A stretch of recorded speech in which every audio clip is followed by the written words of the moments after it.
Hello everyone, I'm Brian. Today I'm reacting to Why is it so hard to reach enlightenment? Swami Sarvarpyananda. Why is it so hard to reach enlightenment? Two things here. One thing, it's not hard at all. It's so easy. I say that, probably got a few guys fuming right with that. But in terms of Advaita Vedanta, at least as far as I know, we are already enlightened. So it's not necessarily hard to reach enlightenment, it's how to realize we're enlightened, I guess, would be maybe the more appropriate way to say it, if it is true that we are already enlightened beings, because the body itself is obviously Maya false. We are not the body. So therefore, what we are is that enlightened being, so therefore, technically, we are enlightened. It's just that we are so attached to the body, to the ego, that we don't realize that. So why is it so hard to realize that we are enlightened? Maybe it's the right phrasing. I don't know. I mean, that could still be true. I mean, if you, the title would be very much true if we're not enlightened, or if you're kind of coming from, I do believe to be a Western perspective of it, because, well, Western or knowing that you're not enlightened. So, I guess any perspective that you do not see yourself as enlightened. I don't see myself as enlightened. So, but how do I say this? My goal isn't to reach enlightenment, I guess you could say. It'd be nice if I get there. My goal is to reduce suffering. So if by reducing suffering I become enlightened, so be it. But I know at least the path to it is reduction of suffering. At least I believe that. Is that true? I don't know. I think so in a way, because I mean, if somehow you are able to reduce all suffering, isn't that kind of enlightenment a bit? There's a couple of perspectives to that I can go into how I see it, but that's for another video. So let's go and get started. So we had started the final section of the Mundaka Upanishad, and we started with a glorious mantra. Savedaitat paramam brahmadhama yatra vishwam nihitam bhati shubhram.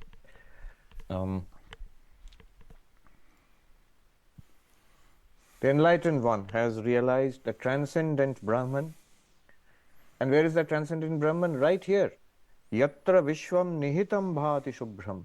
Where this universe, which we are experiencing, we are all experiencing it right now. But for the enlightened one, it shines holy. In Gambhiranji's translation, beautiful translation, which shines holy.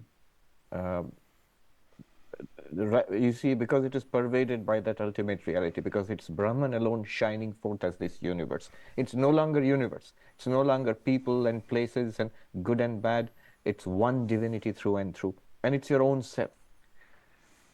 And those who adore, worship, follow such an enlightened sage, upasate purusham hyakama. So if they are qualified, if they give up worldly desires, shukram mativattante dhira, they will also attain enlightenment, and the result will be they will transcend the cycle of birth and death. All right. Now a question arises: why don't why don't we see people attaining this? If it's so glorious, why is it so difficult? And who will attain it? Who can attain it? Why is it difficult, and who can attain it? Two verses, two mantras, second and third. The second mantra is, what do we give up? And the third mantra is, what do we need? Second mantra. Kamanya kamayate manyamana sakamabhirjayate tatra tatra pariyapta kamasya kritatmanastu ihaiva sarve praviliyanti kamaha. A translation. Well, that sounded very much like a child or a mother singing to their baby. Uh, very what is it? I don't know. I can't remember the title of it, but it just the way he sung it is very much like that. I thought it was very strange. I would be kind of curious if it had similar, what, the tonality of it. I guess I'm not sure, but it was really weird. It made me think of that. From Swami Gambhiranandaji. He who covets desirable things while brooding on their virtues is born amidst those very surroundings, along with the desires. But for one who has got his wishes fulfilled and who is self poised, all the longings vanish, even here. So, why is it difficult to attain enlightenment?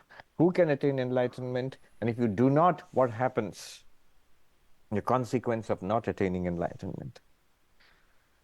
Kamanya kamayate manyamana. So, objects of desire could be sensual desire, sense pleasures, or objects of lust and greed, or power or position. And some of them, some may be degrading and gross, some may be refined, like art and, or something like attaining to positions of power um, in organizations or in nations. So the pursuit of power and success, or the pursuit of straightforward greed and lust and all of those, kaman, and the objects which are desired, um, those are called kaman.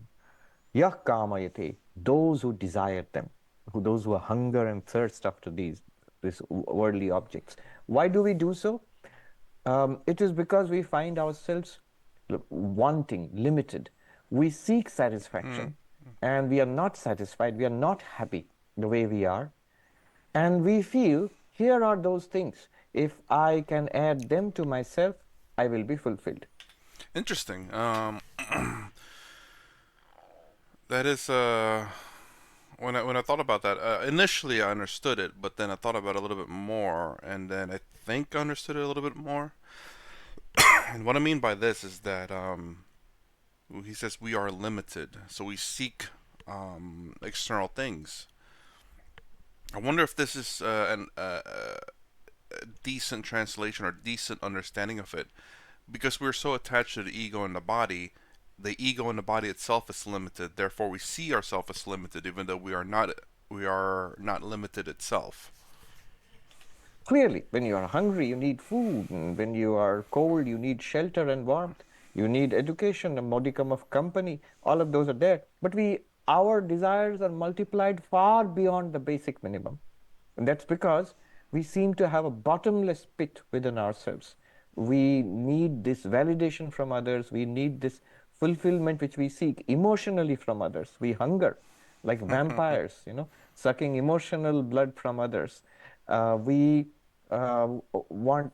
we hunger for sensual pleasure. We hunger for power over others, all seeming bottomless, limitless. Show me the millionaire who doesn't want to be a billionaire. Show me the billionaire who doesn't want to add more billions to his already many, many billions, and so on. Show me the billionaire who doesn't want to be president. So this goes on. Kamanya kamayate. Why do we have this state? Is there any um, escape or any uh, solution to this problem? Yes, we have this state because actually it hides a great truth. We have somewhere the memory or the recognition of our own infinite nature. And Hmm. because we actually are this infinite, we are immortal beings. We seek to live forever. We hunger for life all the time. But thing is, we seek it in these limited mortal bodies because we think this is who we are. Interesting. So what I understood from that is that the um, the the ego, the the ego, the body itself has a remnant memory of what it truly is. The infinite are infinite cells. Therefore, it seeks out, because it understands that it itself is limited. That it seeks out infinite from external things, not realizing that it's all internal. So it goes to look for infinite pleasures in the external life, I guess, external things. I am limitless, and I am this body equals to trying to living continuously prolonging this limited biological existence. Similarly, I am joy and bliss itself. And so I must continuously experience my joyful, blissful nature. And how? Through, food and drink and merrymaking and relationships and in every possible way. Whatever the thousand and one ways the world suggests to us, we must be happy. We are pleasure seekers. We are happiness seekers. We are knowledge seekers because we are consciousness itself. But so we seek to know and understand everything, whether it is a scientist probing the depths of the cosmos or the secrets of life itself, or it's just a person who reads the gossip columns in the newspaper. Nobody reads nowadays, on social media or something, seeking knowledge. We all want to know. We don't. What is it called? Fear of missing out, FOMO. Huh? So it hides a great truth about ourselves that we are infinite, and that's why we seek limitless satisfaction. We cannot be satisfied. Unfortunately, we are seeking it in the wrong place. And that's why we are disappointed again and again and again. What's the right place to seek it then?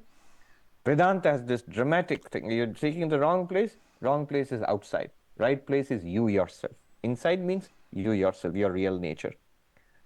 Because we do not know our limitless real nature, we feel apurna, not complete, incomplete, and therefore comes desire. So from ignorance of our real nature comes desire. Shankaracharya's one of his favorite phrases, avidya kama karma. Because of ignorance, because of not knowing our infinitude, own infinitude, we find ourselves as body, mind, and we feel we are limited. Because of thinking of ourselves as limited, then we try to become unlimited. Because remember, somewhere there's an intuition of our unlimited nature. And then we seek it in the body, through the body, in the world. We seek it there. Avidya, ignorance, leads to kama, desire. And desire leads to karma, desire prompted action. I must do things to fulfill my desires. And once we have desire prompted actions, what happens? They give rise to results. The Huh. Karma. Desire. Isn't desire like thoughts and stuff too? Or emotions?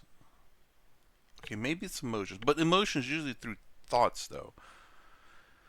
Because I think without some type of external stimulus, you cannot have that emotion per se, except for loneliness. I guess that's the one emotion you can have without external stimulus. So if you see an apple, maybe you desire the apple. If you see, food or a person or an item, you desire those things. So you kind of have to have this external stimuli to have that desire, that emotional desire, and and it's I mean even having this external stimuli provokes the thought, which provokes the desire. I think because even once you no longer see those things, your thought is still there, provoking desire. So the only reason I'm saying this is because then that would make this desire karma because it's isn't thought also karma as well? It's thought and action, or is it even emotion too? I don't know. Emotion is bhakti yoga maybe. Well, it's bhakti yoga. It's love, or devotion. But I don't know. Let me know. I don't know how. I don't know if emotion falls into karma. And I've always thought karma as just strictly action, like physically doing something. But as I watch these, it's also I've heard thoughts. So your thought and your actions are karma. So desire doesn't usually come up unless you're seeing something. So therefore, when you see something, it becomes a thought, and at that point, it's karma. And desire is kama,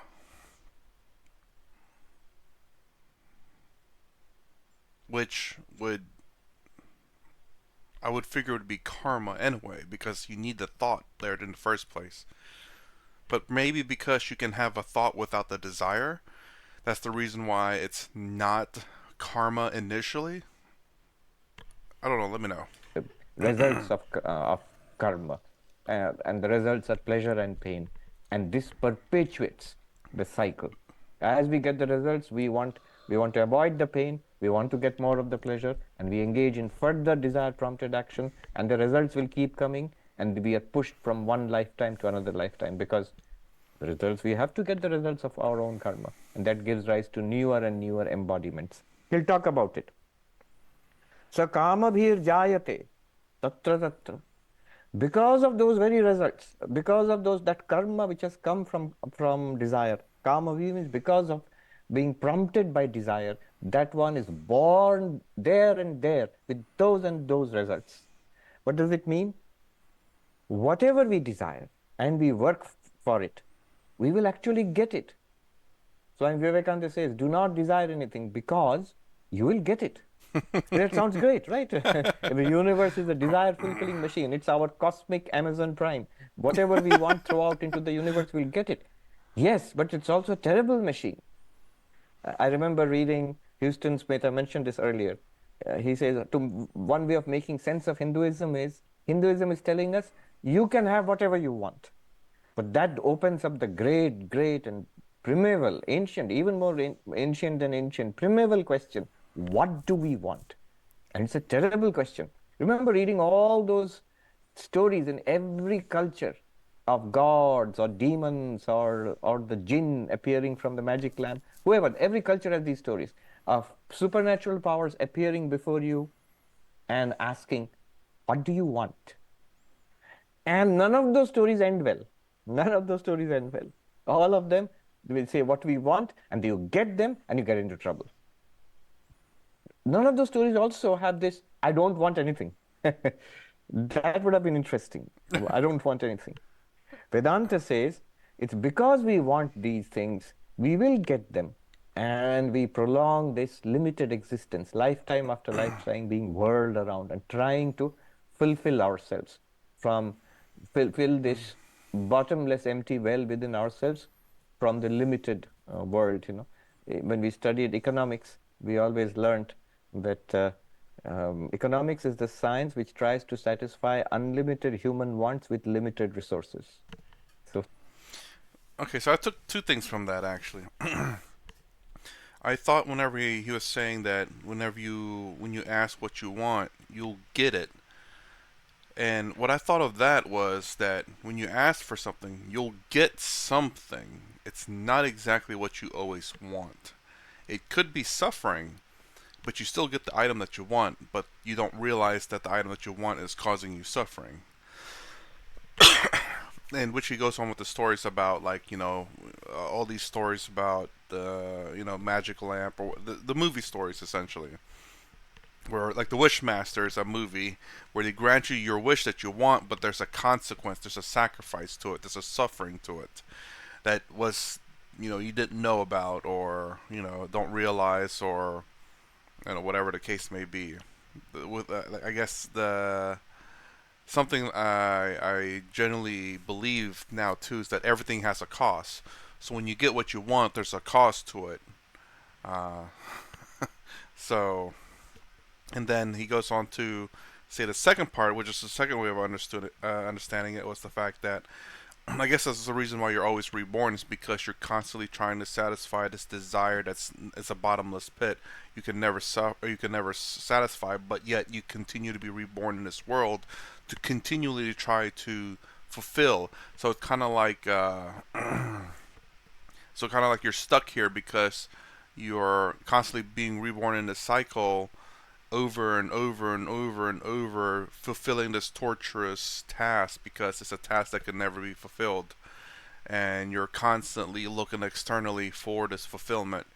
And I guess that's the reason why when you look inside for fulfillment, and you become enlightened, you stop this repetitive birth and death cycle, because you're done with the task. You fulfill the I won't say the bottomless pit, because at this point it's not, because you know where the true happiness is. trying to satisfy the first definition we were taught in the first class in economics.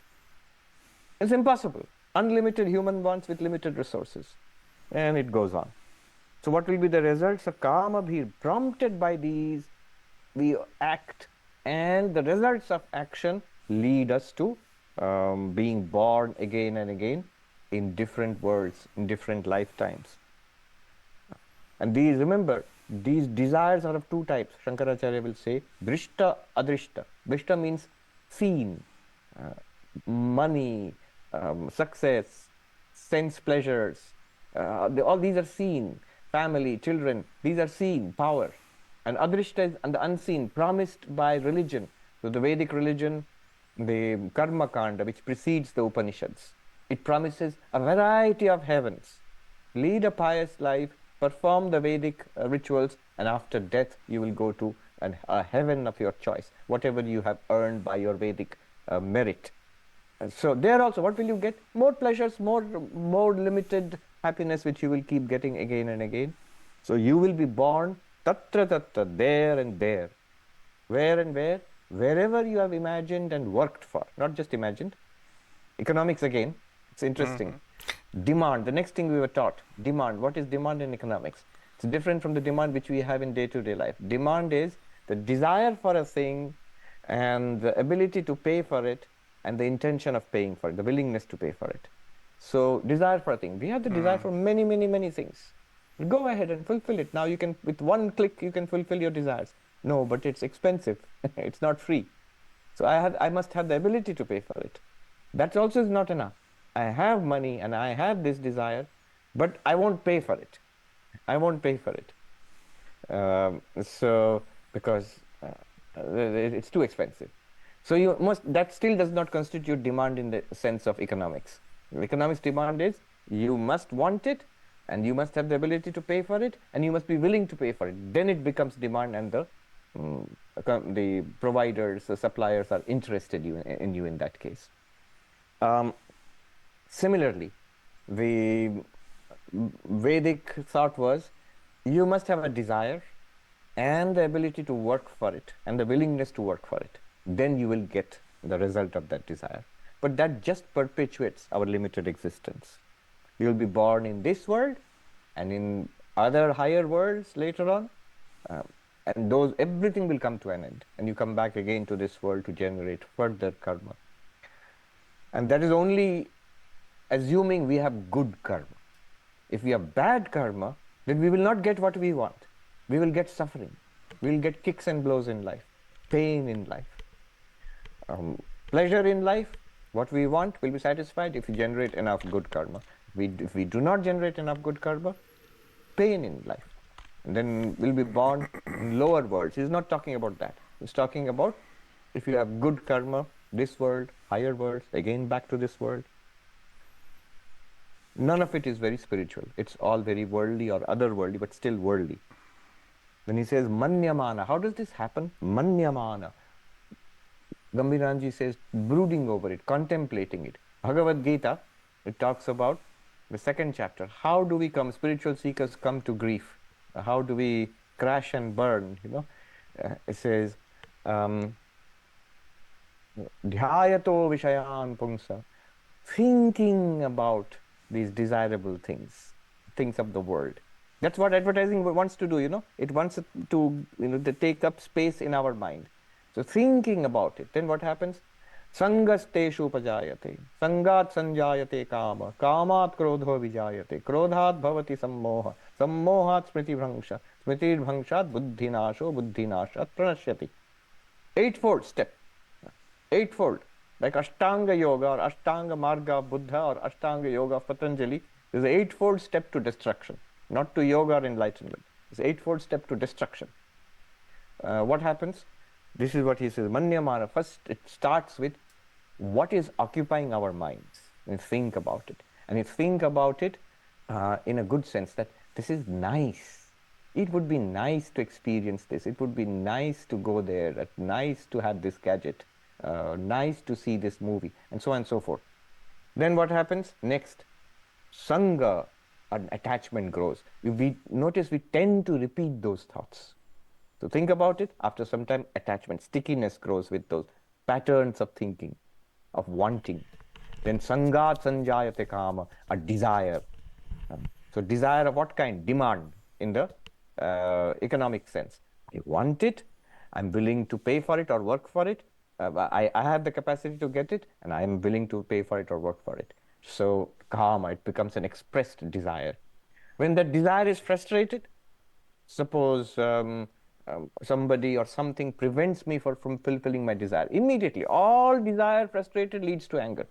Just about in every case when there is anger, some desire has been frustrated. So as far as selfish desires are concerned, so they'll lead to anger. Kama krodho vijayate. From desire comes anger. It's just the flip side of desire. And from anger, smriti bhangsha. So our knowledge, here it means Vedantic knowledge, but it could just be common sense, good sense. It could just be my sense of my own standards and ethics, what I want, kind of person I think I am. Then smriti bhangshat buddhi nasha. Um, that the that from the destruction of the memory of our knowledge comes the failure of intellect, the failure of decision making. Then we take wrong decisions. We say the wrong thing, we do the wrong thing. How do you know it's wrong? Because we regret it later. Nobody has to implicate us, we implicate ourselves. Um, Within days, months, or years, we'll say, I wish I had not said that. I wish I had not done that. I wish I could take it back. I could make those times of my life disappear. No, it will not disappear. So it is karma done and it's a mistake. Buddhi nashat pranashyati. Real quick with that one, I'm curious as to about people who are, is it psychopath? I don't know if that's the right terminology, but essentially it's people who don't care about other people, so they could say terrible things and do terrible things, and they don't feel for people. I wonder. I am curious as if because um, what is it? He's saying about the regret there about I shouldn't have done that. I shouldn't have said that, and it's kind of like bad generating bad karma, and kind of like how I understood bad karma is that if you have this thought linger in your mind, you're generating bad karma because you're just like I shouldn't have done that. Your guilty conscious is another terminology for it, I believe. That's just kind of just sitting there in the back of your head, just constantly nagging at you, saying, "I shouldn't have done that. I shouldn't have done that. I shouldn't have done that." Every day, you're just like, "I shouldn't have done that." So it's kind of eating you alive in some sense. I wonder how would Swami here explain about people who don't feel this way, or because of is it's I forget what the definition is, but you know, they just don't care about people, and it's not because they choose not to. It's something in the psychological. I wonder, I wonder how karma would affect them. They don't feel bad about doing things. It's perfectly fine and normal to them.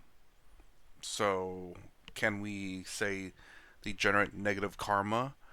But they don't know that they did bad. So how can it be fair to them that they generate negative karma and they don't know themselves as it being a bad thing? They just see it as normal.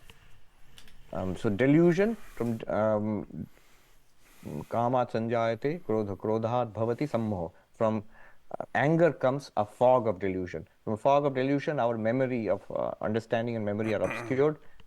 Loss of understanding comes wrong action, and from wrong action comes destruction. Destruction means we do not attain our goals, whether it's the highest spiritual goal of moksha or even otherworldly goals. So manyamana, the root of it all is what is our mind dwelling on?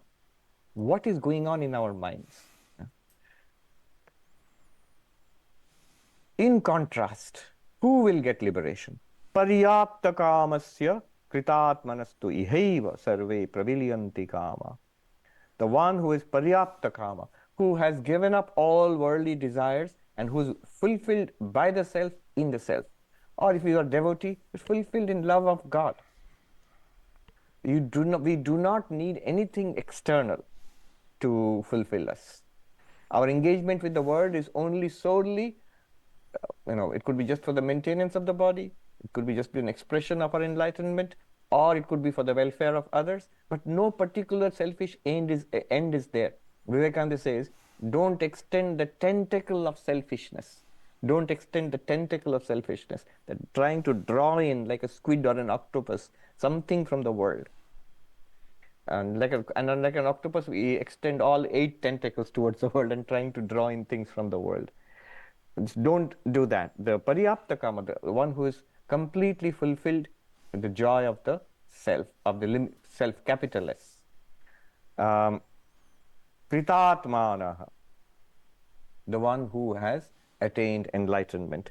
Shankaracharya here gives a very nice definition of Kritatmana means the person, literally it means the person who has done what is meant to be done in life, one who has fulfilled the goal of life. Shankaracharya gives a very precise Vedantic meaning of Kritatmana. What he says is, the lower self characterized by ignorance. So the lower self characterized by ignorance is, I am this person and I'm quite convinced of it, and that's the basis of all my thinking, speaking, and action. So that is characterized by ignorance. The person, the Kritatma, is the one who has shifted the identification from the lower self to the higher self. The higher self is, I am limitless consciousness. I am existence consciousness bliss. I am Brahman, expressing through this particular body and mind. Am I a physical being or a spiritual being? The one who has done what is to be done in life has shifted the identification from the physical being, the body-mind complex, to I am Chidananda Rupa Shivoham. I am of the nature of Shiva. I am of the nature of consciousness. I am of the nature of bliss. And this is my real nature. That person. So Shankaracharya's definition, Kritatmanaha avidya lakshanad apara rupad apaniyas swena parena rupena krita. So having changed the identification, shifted the identification away from this limited body mind to the already present limitless awareness by one's Vedantic knowledge. The lower self characterized by ignorance, and the higher self characterized by the enlightenment generated by the Vedantic knowledge. That person, ihaiva sarve pravilyanti kama. Here itself, and important, this is a phrase which comes again and again in Upanishads and Bhagavad Gita. Ihaiva. Here itself, in this life, you can do it now, right now, in this life itself. You don't have to wait for going for after death, a post-mortem freedom or salvation, going to heaven. No, no, no, right now. So, ihaiva. And why not? It's already ours. So, we have to recognize that this already present freedom, ihaiva. Sarve pravilyante kamaha. All the desires are forever dissolved for this enlightened one. This ihaiva, this term, it refers to jivan mukti, freedom in this very life itself, the possibility of freedom in this very life itself, now and here, not hereafter, now and here. That's the beauty of Vedanta. What's ultimately it's talking about, the Brahman, ultimate Brahman of existence, consciousness, bliss, it's talking about this very world itself, our present life. The freedom and the joy and bliss it's talking about, it's possible here and now, in this life itself. That's the beauty of it. The process it undertakes also is based on what we are experiencing right now. This body, this mind, this seer and the seen, these 5 layers of the body-mind, physical, pranic, mental, intellectual, and the causal body. Here and now, this waking, this dreaming, this deep sleep, this is enough to lead us to a freedom which is available also here and now. Sarve pravilyante kama. Shankaracharya comments here, kama tad janma hetu vinashat na jayante. What it means is, because these desires are the cause of birth and rebirth, once all these desires are dissolved because of enlightenment, there's no further birth. One is freed from the cycle of births and deaths. All right, so this mantra told us about why it is difficult to attain enlightenment, because of desires. What do we need to do to attain enlightenment? Back away from those worldly engagements and desires and attain enlightenment. What the engagements and desires? and attain enlightenment. So is the only thing holding us back is just purely desires and that's it? If we have no more desires, is that, I mean, I guess the question is that literally the only thing? It's just desires and that's all. Nothing else. What is the harm if we are not enlightened? He says here, Kama bhi jayate tatra tatra. There in those worlds, you will continue to be born again and again and again, and whirl around in this samsara, be dragged through samsara. Vivekananda says, thine only is the hand that holds the rope that drags thee on. Then let go thy hold, sannyasi bold. Say Om Tat Sat Om. Now, the counterpart to this verse, to this mantra, is what is the positive side, the yearning for self-liberation? This one is the negative side. You give up. Sri Ramakrishna said, you see, two sides to his teaching. One is renunciation of lust and gold. The two fundamental things which ground us human beings as spiritual seekers in this samsara is lust and acquisition, what he called kamini kanchan, lust and gold. And that he was relentless about it, Sri Ramakrishna. You have to give that a step aside from it, because that's what absorbs most of our energies and time and thinking. So that you have to step aside from, at least mentally. The renunciation must be mental. And then the positive side. Sri Ramakrishna said, what is the one factor which enables you to realize God? What is the one thing that is needful? Sri Ramakrishna would say Vyakulata, an intense aspiration, desire, when the heart cries out for God, or at least stoke that fire, make it stronger and stronger. And they go together because it's the same energy which flows out towards the world in lust and gold, same energy which flows out towards the world in 100-fold streams of desire. If it is dammed up and blocked and then redirected, it will become one overwhelming love of God, as Vivekananda puts it, or a tremendous yearning for spiritual freedom. Vyakulata. That second one, Shankara, the Upanishad itself, and Shankara also will comment on it. The intense desire for liberation. Mantra number 3.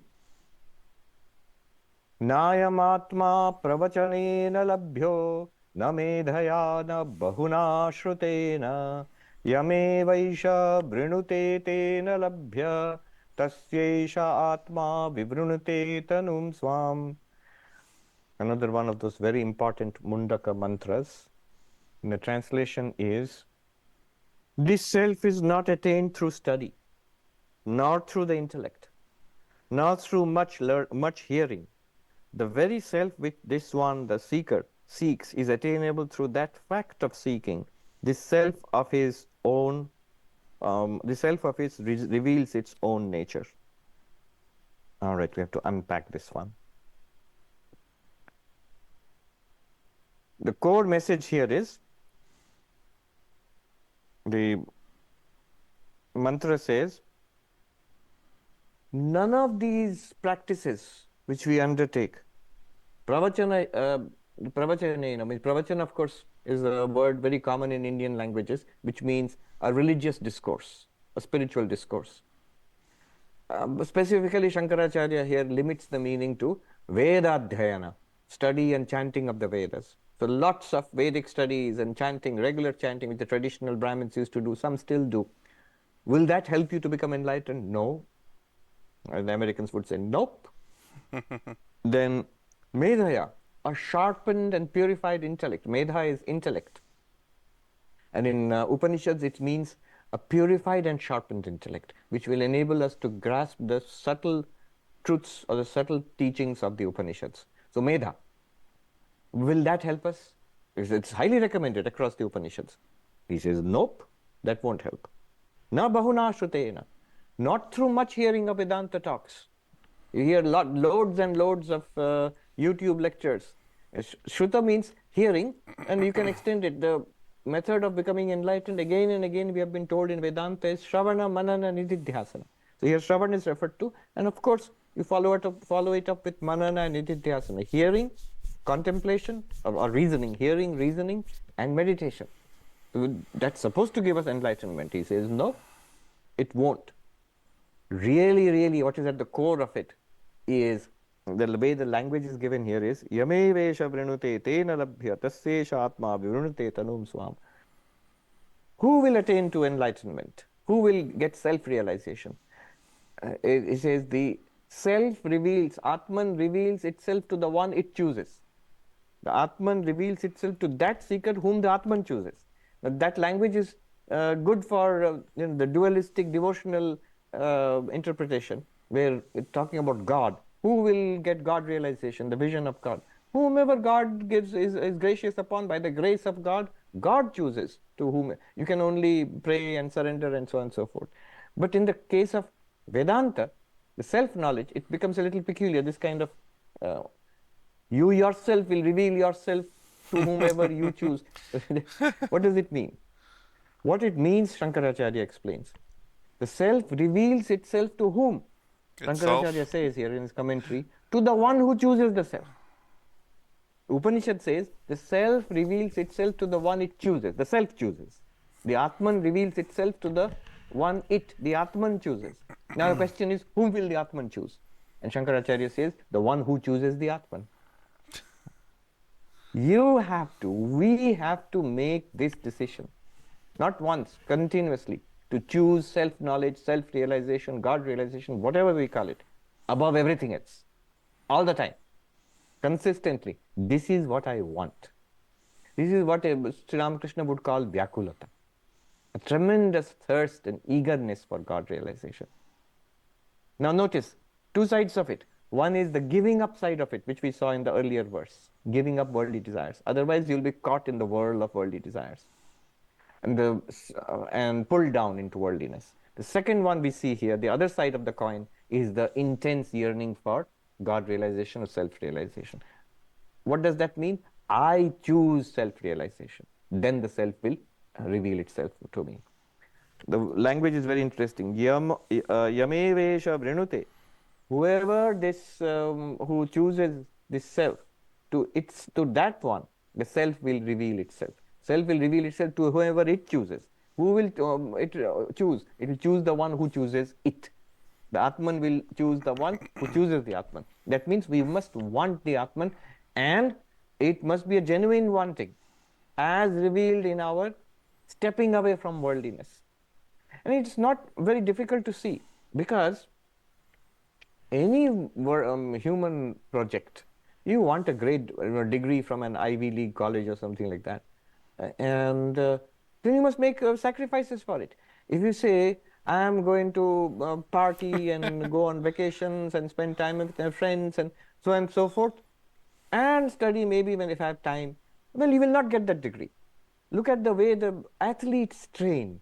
They give up everything. They lead virtually monastic lives to, before competing in their field of, whatever sport they are in. So they give up in order to get something. And this is the rule everywhere, everywhere. Look at great scientists, artists, painters, writers, musicians. When they're in the creative mood or the research mood, they virtually become monk-like, because everything else drops away from their life. So they focus on what they want. So two sides to it. Alright, I'm going to pause right there for the video because clearly I talked a lot already. That last part where he's talking about the self will reveal itself to the person who chooses itself, or something along those lines. A lot of self there. I was trying to think of how I guess this kind of simplified interpretation, how I interpreted it. It's the fact that I guess let me try to put it again. I'm just thinking on a spot here. Hopefully, I don't get it wrong. So obviously, it goes back to what I was talking about. I believe earlier in this video about how we are already enlightened beings, but we confuse ourselves with the ego. So we associate ourselves with the ego, and therefore we think we are the ego. But if we look deep inside who we truly are, we see that we are the Atman. So when you look for yourself, you'll find yourself. you'll find your true self. I guess it's literally saying the same thing he's saying, but perhaps just different words. But sometimes a little bit of a different words may help understand things a little bit better.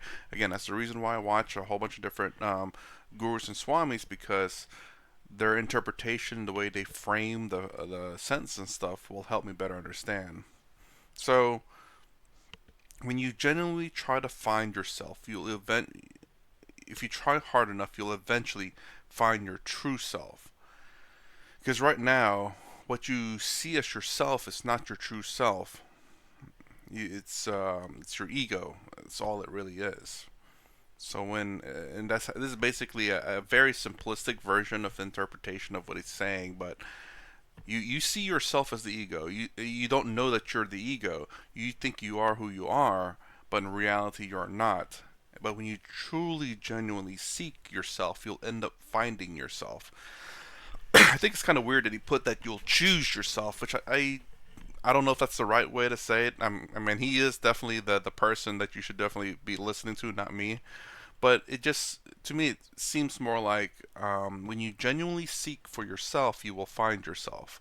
It's not like you genuinely seek yourself and all of a sudden yourself is like, do I choose you now or maybe later? Or maybe not even at all. It's kind of weird to think that it will choose you. I think when you genuinely want to find it, you will find your true self. It's not about it choosing you, but it's about you genuinely wanting to find your true self. That's the way I interpret it. It seems maybe more poetic. I don't know. Again, up to you how it works best in your life. But for me, again, to me that trying to find your true self, and when you genuinely want to look for it and you genuinely want to find it, you will eventually find it. I guess that's where the choosing comes along. It's not the fact that I genuinely want to find it now. I want to find it now. That all of a sudden it just reveals itself. I guess the choosing part is um, when you genuinely try hard enough, and when you do everything right, I suppose it will reveal itself. I guess that's the choosing part. It's when it's revealed to you, because obviously a lot of people can try very hard right now and they still won't. The true self will not be revealed because there's just you're still so attached to the ego. So it's going to take some time before it chooses you, or when it's revealed to you. Maybe that's the way it's meant to be said, or the reason for the choosing parts, because you know you may want it to be revealed, but it chooses when to be revealed, which is going to be essentially when you can disassociate yourself with the ego. Anyways, that's my at least part one reaction to why this is hard to reach enlightenment. If you like my content, please consider subscribing. Thumbs up, thumbs down below. Thanks for watching. I'll see you in the next vid.